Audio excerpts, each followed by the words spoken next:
But Cameron Moore, woo-wee! Nice job there by Cameron Moore. Chasing down into the touch and go into the power alley. Cameron Moore jumps back up to the side of Castro. Has to back off a little bit. Transition around that final clip. Hello YouTube, here we are today in Washington. It is absolutely beautiful up here. We just did Chelsea DeNofa's interview and did some cool stuff with him. We hung out with him for the day, and now we're up here in Washington, a little bit farther up from Portland, over at Cameron Moore's place. And I want to chat with you, Cameron, about, and the audience, I guess. I want to chat about what it's like to build a Formula D car, how you would build it, how you would build another one, because this is your second one. This is my second one. This should be all of the lessons you learned off the first one. It should be the ultimate expression of like what you want your race car to be, with so many lessons learned and stuff. So why don't you, first of all, sorry, he has, Sai, can you show around the shop? Come look down this aisle, Sai. It just like keeps going everywhere. It's a maze of yeah. tires. How many are in here? Like 1,000? A little over 1,000. I think closer to 1,200 actually. There's over, God, that's a lot of tires. Yeah. And he's selling them. They're not all just for his consumption. Yeah, I wish they were. So we're going to chat with him about this, and he's going to tell us all about his Formula D build and how he built it, why he built it, and what's wrong with the build, and how he would maybe even build another one.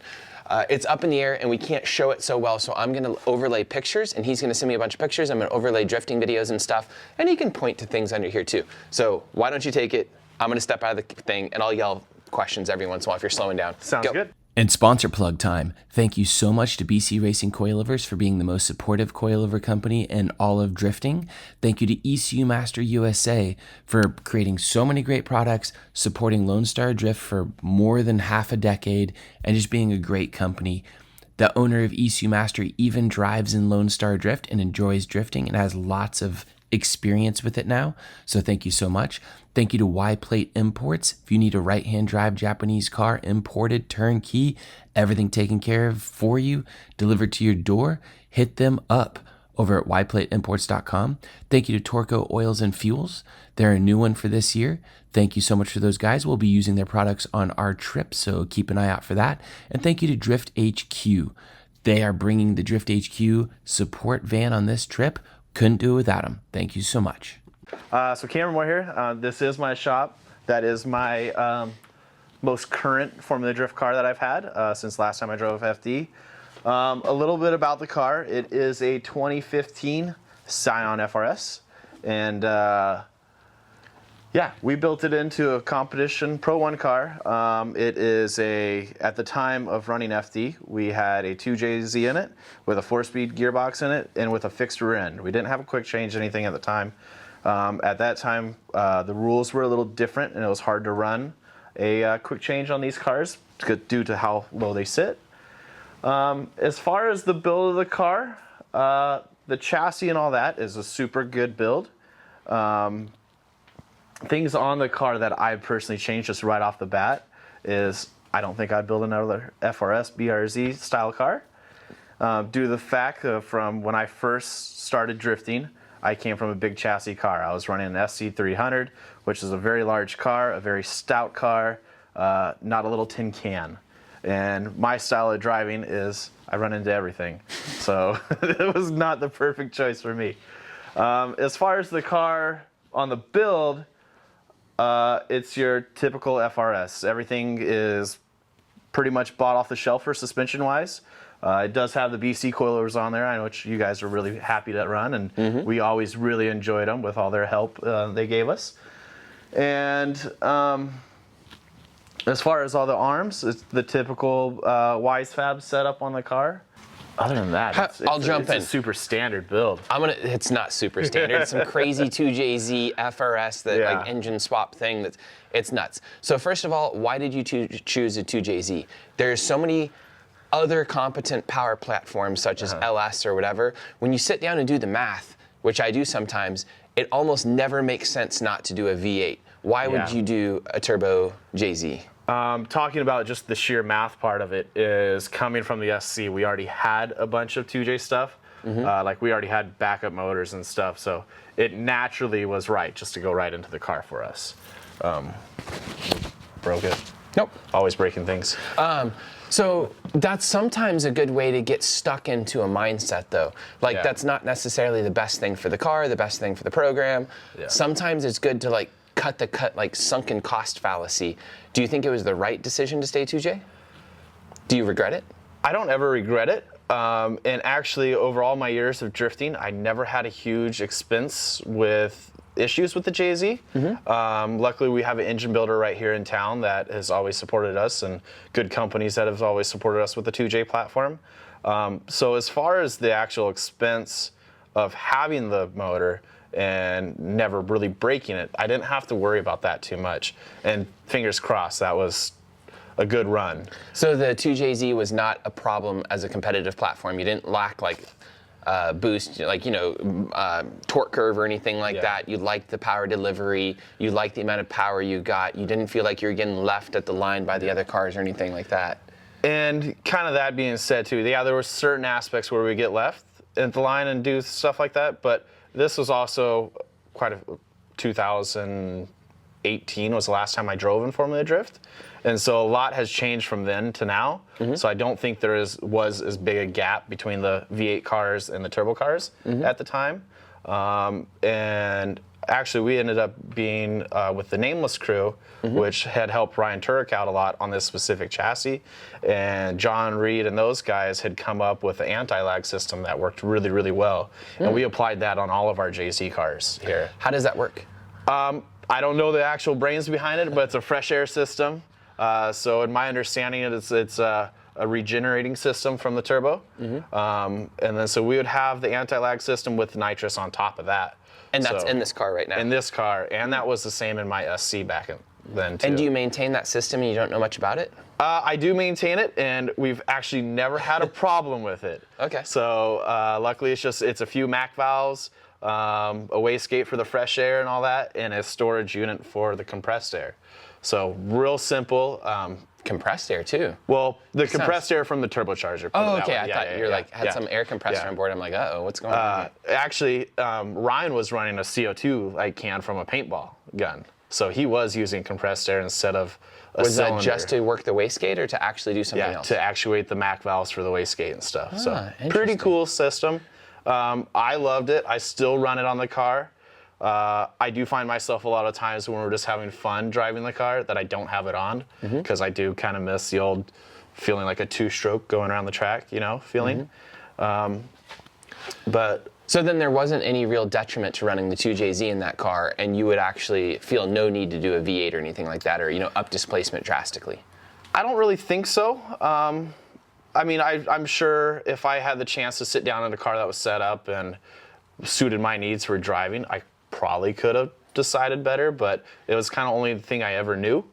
So I don't have I'm not biased towards which one I like better, I was gonna say, and I'm totally aware that the Worthhouse guys, dominated Formula D and JZ cars and stuff. Yeah. I'm not saying V8 cars are necessary. It just sometimes makes your life a lot easier doing something like that. Oh yeah. So I just ask drivers about these things. Yeah. What was the biggest downfall of this car besides it being a tin can? Was it the really wide frame rails? Was there things that you had to deal with, like with it being an FRS chassis, that were a problem that people might not be aware of? As far as my own issues with the car is, once again, coming back from my SC, is the SC it's a lanyard. It's, they're actually, we were down at Trenton's place, and he had a SC on the rack and a JZX there, and the SC is longer than a JZX. So that was one of my biggest things to overcome with this chassis, is instead of having 15 feet behind me, I had 3. So that was a hard thing for me, just making that swap at first. And the other thing I had a hard thing is the exact opposite side of the car. The front of the car is so long, and these are pretty narrow and short. And the overall width is about the same from the SC to this. So just putting all those together took some time to figure out where the car was positioned. As far as me, once I figured it out how to drive it, I loved the chassis. The only thing I lost a little bit for me was the uniqueness of the car. Because the only person that I ever remember running an SC was Robbie Nishida. And that thing was a rocket ship. That thing was so fast. That car was so light too. And yeah, that's what got me started with the SC, and that's why we went with that build. Was the SC a better chassis than this, in your opinion, for your driving? For my driving style, I think so. That's crazy to think, because you probably went to this thinking that you'd be more marketable with the newer chassis and all these different things. That was exactly what we did. And then you paint yourself into a corner. So I guess one takeaway from this is, do you think that you were more marketable in a newer chassis, or do you think it was just a bunch of added expense and complexity and making things more difficult when it wasn't necessary? I think both sides of that question can be answered pretty easily. I think the new chassis for companies with new products, and that was one of the biggest things that we went with this chassis, is we have had a deal with BN Sports for a long time. And at the time, they had just come out, the car looks awful, sorry, can't really show that off, but they had just come out with the BN Sports BLS kit for this car. And there was only like 4 of them in the world at the time. So super rare kit. It wasn't rocket money like everybody has on this car. So that right there made the car stand out. So I think the marketing side for having a brand new car was great. But I also think the fan base and all that of the older chassis, the SC, was a much larger cult following for it. Did you bring in enough money by swapping to a newer chassis for it to offset all the cost of you just running an SC? If that makes sense? Yeah, it makes sense. I would say, since I didn't get rid of anything on the SC, no. I still got the car, it's actually out back. But it was all out of pocket to build a new car. The only thing that we brought over that saved us money was the Motec system and the drivetrain. Do you ever build cars for customers or anything like that? No. Okay. How much do you think this car would cost if it was built turnkey for someone? The way it sits right now, I would say it could be a $200,000 car. Okay. So it's a pretty much no expense spared full-on car. No, everything you could do was done. Okay. So. And how much do you think your SC was? The SC from the day it started to when just one build, just one build, not all the cumulative. If you're gonna start on it on one weekend and finish it the next week, I would say it was probably about half that. Okay. So it's a significant difference between that and that. And so you're saying that an SC built for Formula D to the level of your old one would be about $100,000. I would say so. And how much horsepower is that? Both of these cars made right around 900. Oh, that's a lot. Yeah. And they were 3 liters? 3 liters. Yeah. That's a lot of power. Yeah. So I think last time this one came off the dyno, it made 870. I think it was the neighborhood it was in. So interesting. Yeah. What would you change on this? Oh, I guess we haven't really talked everything about it. Is it a sequential transmission, a G-force? Yeah. So actually running Formula Drift, it was a G-force 4-speed with a stock BRZ rear end in it, FRS rear end. That was not an ideal setup. We would do one practice and change the rear end out because it was notorious for breaking ring and pinions on us. Oh, wow. Yeah, so we would show up to the track with 10 diffs and change them out every session. It was so bad. Wait, how many diffs would you go through in a season then? Hundreds. What? Yeah. What? Yeah, we would take 10 of them to the track. And we would change. So that's where all the diffs went. Yeah. Luckily, the junkyards around here, you could buy the IS300 diffs for like $50. Oh my God. So, this is the stuff you don't hear about like in people's Formula D careers, and I have to pick it out of you somehow, and then I hear it and I'm just like mind blown. And that was for that one gear set that we were running. So, and we would bring 4 different gear sets. So not only would we have we'd have a 427, a 410, a 390, and a 380. Was all that worthwhile? No. So this is much better and it doesn't break all the time. This is much better. This is the winner's quick change, the big one. And a much better setup. And, that's crazy. But the only reason why we had done that was because the way the FD rules were worded, we couldn't raise the subframe to make that thing fit. Right. And we were running on a shorter sidewall tire. If we were running on like a 295/40, you could have made it work. Yeah, we could have made the ground clearance in the sidewall of the tire. So some of the guys I've seen, like David Mesker and other people, when we're out on bumpy tracks, they'll actually rip the bottom of the winners apart and stuff, and they'll have to build skid plates for them to keep them in shape and stuff. That's a crazy thing you don't think about. I don't know if Cy can that thing is tall. Yeah, I don't know if Cy can ever get up here, but it does hit the ground all the time. Yeah. So that thing is pretty low, and it does have a skid plate. Yeah, it does have a skid plate. How many drift cars diffs have skid plates? That's hilarious. All right. So what would you change about this thing if you were to build another one of these cars? Not this car, but like if you're going to build another Formula D car, what would you build? It'd be really interesting if you say SC300. I want to build another SC300. Yeah, I loved that car. Yeah. I had so much fun driving it. I think it fit my style really good that I have, because I'm an on-throttle driver, so I don't steer with the brakes and stuff. I steer with the throttle. And being such a big chassis, you could just throw it in and just sit on it and it would go. Like, well, you've had SC, you know how it is. You just point and go. I have a 300 horsepower SC. It doesn't matter if it's 300 or that. It still kind of does the same thing. And as long as I had that car, I loved that car. So it was probably one of my favorite chassis to drive. If I was going to build another one, though, I think what I would do would be another SC, but I think it might be a V8 car.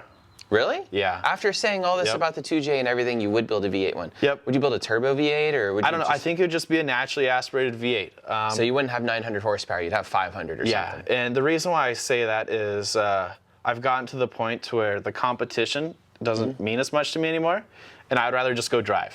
I want to put gas in it and put tires on it and go. Just go put 10 diffs in the car for the weekend. And So yeah, we could do a diff in like 4 minutes. So wow. It was crazy. It's just like training to be a mechanic. Yeah, no, when you got to start when you weld hooks on turbos and stuff to get them off faster, and you don't have to wear the gloves, you just grab it and go, and V-band another one on there, you know you're doing. Oh my God. It's too much. So this stuff is so broken. Camera shake from side laughing. yeah, right.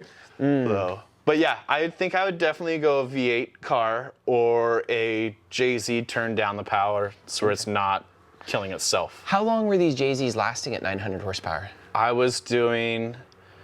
We had one Magic one that did all year. But then we got to the point to where we just pull it out halfway through the year and put the backup one in and refresh that one. Okay.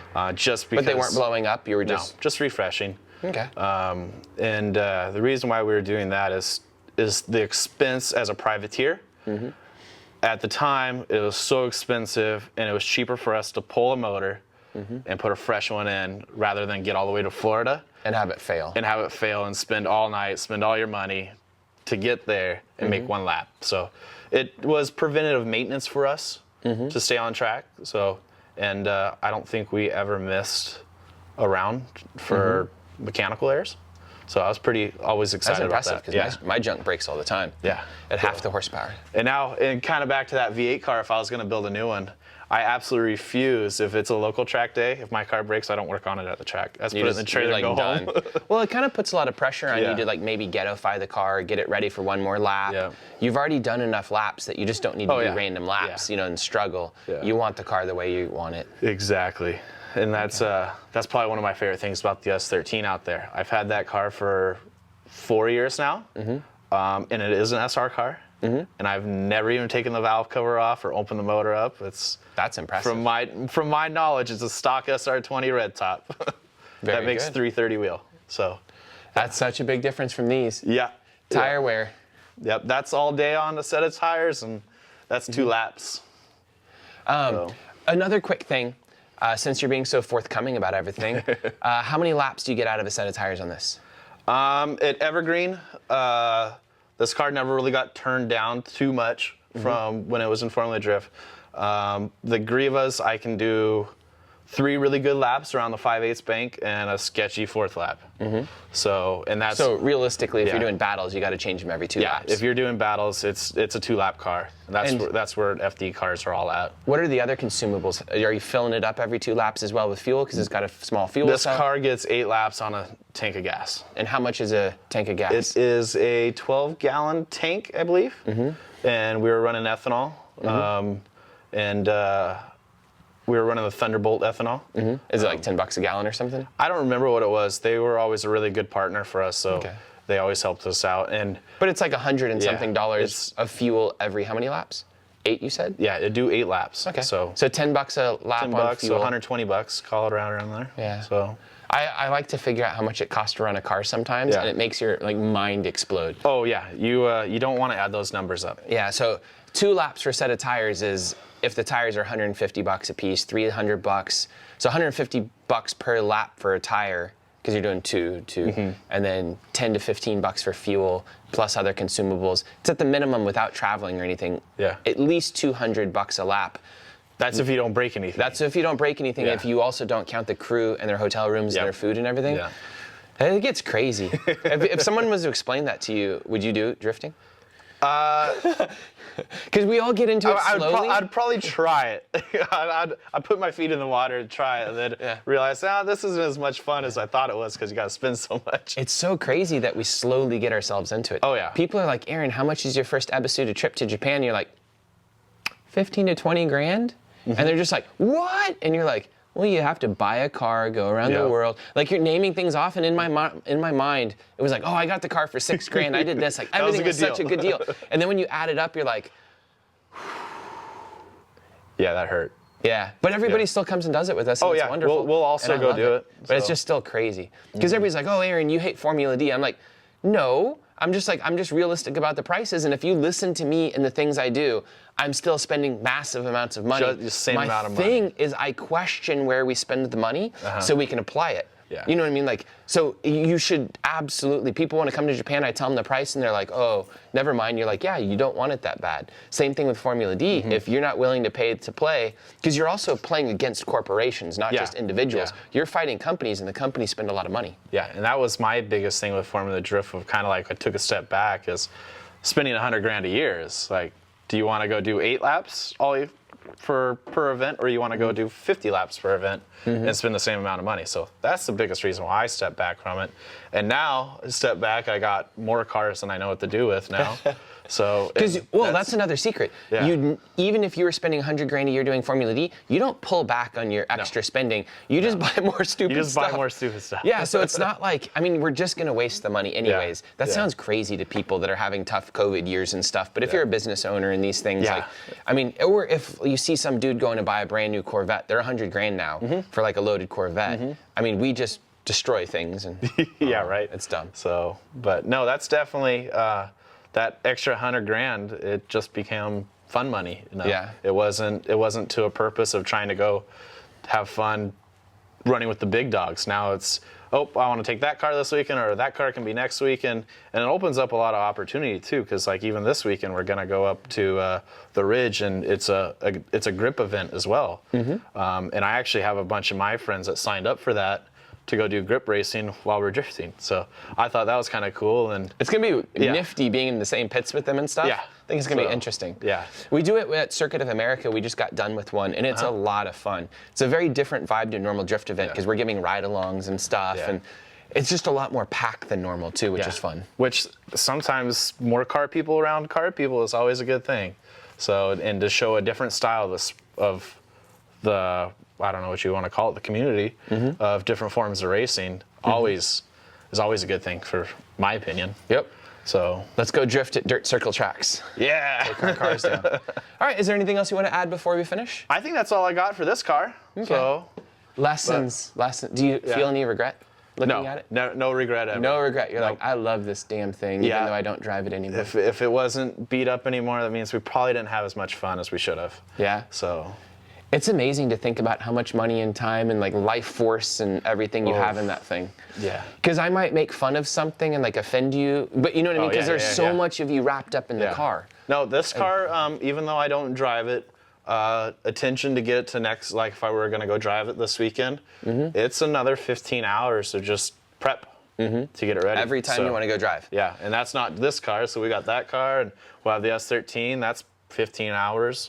So which car are you taking to the Ridge? We're going to take that car. Okay, cool. So the S13. Yeah, the S13. Perfect. So I wanted to take this, but I was lazy and didn't. I have another metric. How many tires would you go through in a season in that car? We would count on 54 tires an event. 4 fronts and 50 rears is the number that we Say that again. 4 fronts and 50 rears. And how many events would you do in a year in that car? That car would see 8 events at Formula Drift.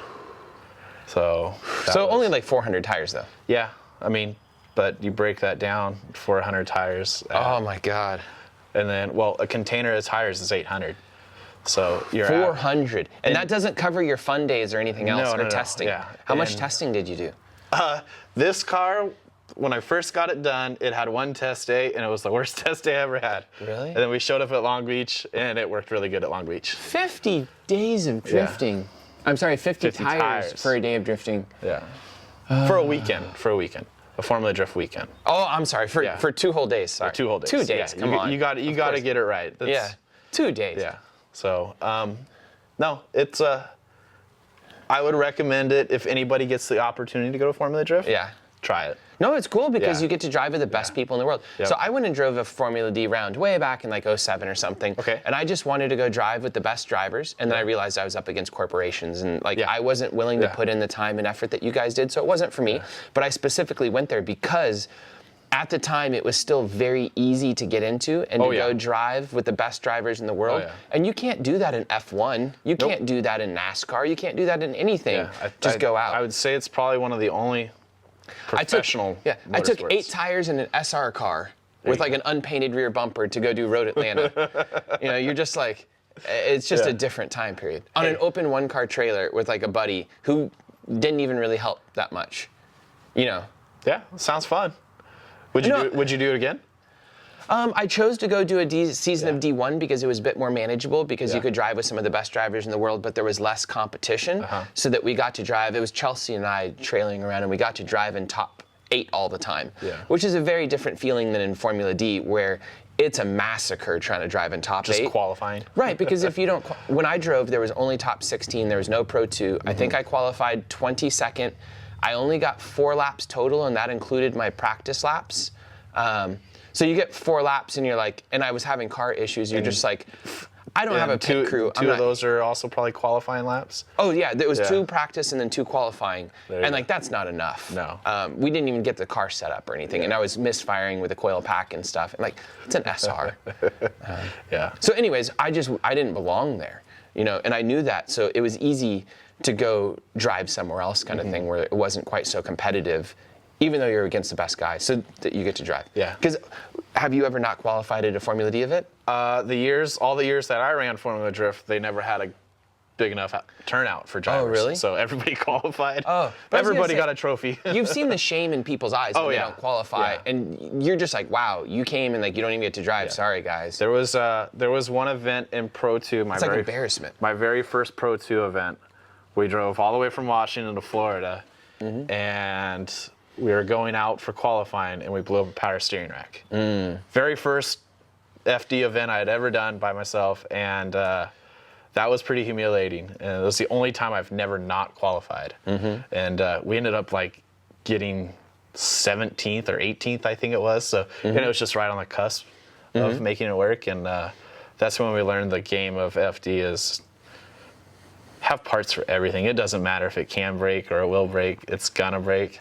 So, and after that, we learned a lot. Yeah, So, that makes a lot of difference too, because you talk to people or like you walk around the pits and you realize they don't just have WiseFab for the car. They have an entire car's extra worth of WiseFab all set up and aligned and like ready to go. You don't have one quick change, you have 2 quick changes. You don't have one transmission, you have 2 transmissions. You don't have one like 900 horsepower engine, you have 2 900 the only thing you horsepower don't engines. have is another shell. Yeah. You have doubles of everything. So that's only because of the rule book. Originally, like some of the guys were bringing multiple 2 of the same cars. cars. Yeah. I remember, I think it was Reese Millen had 2 GTOs at some of the events and stuff that were all done. Yeah. Didn't he have Which is kinda 2 genius. didn't he have 2 of the Hyundais? I'm sure he did, but I just don't remember. Like this stuff is just like remembering stuff 16 years ago. That was one of my favorite things 17 when they years ago. used to run Vegas. Is I was running Pro-Am then, and where the Pro-Am pits were pitted was obviously on the opposite side of Formula Drift. And then when they had finished, we were all standing right there. I always thought that was the coolest thing. Yeah. But yeah, no, to run FD, you have to have 2 of everything. So just 1 shell, but enough to build a whole car right there on the paddock area. So. All right. Cool. Thank you so much. Yeah, I anytime. appreciate I'd you have showing blast. this place around. Si, follow me real quick. Yeah, go Come walk here. around Look. the best So, you can. Look at this. This is not just one stack when you see this. This is another stack right here, and then more stacks back there. And then back there all the way around, that's not one stack deep, that's multiple. Come on. Come with me. Don't trip. Don't trip. Don't trip. We'll move stuff. They just keep going. Probably nothing's in focus in that camera now. So that's like multiple rows back going this way, multiple rows back going this way. Yeah, we can't really get around here too well. Oh, this is a wall right there. Yeah, let's go this way. And then we do have, I don't think you've ever even heard of these, but we do have the brand new Volino GP tire. Oh, I don't even know what that is. You're going to see those this weekend. I'm going to bring them up with Ooh, me. are they sticky or something? It is the road race version. Oh, okay. Yeah. Yeah. So this is about 5 or 6 tires deep in the stacks going that way. So if you think about this, this is just 16 FD events for one car at this rate. Going around there, they're up there, going this way. How many stacks this way is this? This is about 6 or 7 stacks this way. That is hilarious. And this is all. This is pretty much all drift week. We're gonna have to carry. So he says all drift week, and then I'm like, oh my god, we have to carry all these things on drift week. And we're actually, this isn't everyone's tires. More people are bringing tires too, because Chelsea runs on Nittos and Matt Fields on Falcons and stuff. Keeps going. Yep. All right. Thank you so much, everybody. Goodbye. Hi everybody, I want to say thank you for watching the video, and here is all the dates for Drift Week 3 out in the Pacific Northwest. We're going to be out on multiple, I think 4 public dates. You can probably see them over here. And we're going to be drifting, doing ride-alongs, entertaining you guys, driving across the country, having people walk behind me. I'll see you there. Bye.